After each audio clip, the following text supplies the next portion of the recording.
So this is how you can enable the white color on an iPhone, and let's get into it. So the white color might mean some different things to a lot of people. So let me cover all of the possible options. Most people would refer to the color format of the photos captured by the camera, right? And if you want to cover the white color, what you need to do is to make sure your phone supports RAW photos. And then part of these settings, you can go to the camera and tap on the formats. And in there, you just want to make sure that the Pro RAW and resolution control is enabled.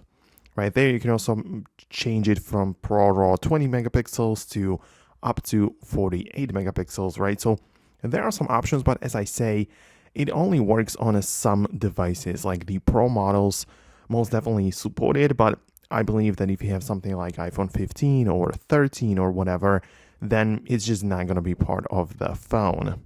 Of course, with these white color photos, you can do whatever you want. Like you can install apps like Lightroom or Snapseed and then perform some extensive edits to enhance the colors and the overall way how the photo looks.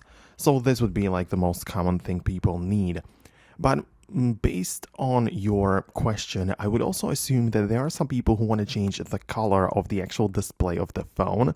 And you can check out the accessibility section of your iPhone's settings, find the display and a text size, and there are these filtering options like color filters and more, inverting options, white point, and yeah, you can see reducing transparency, increasing contrast, and all of these buttons and options you can play with to enable perhaps the white color if you mean it in this sense.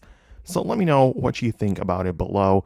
Thanks a lot for watching and stick until the end, and I'm gonna catch you later.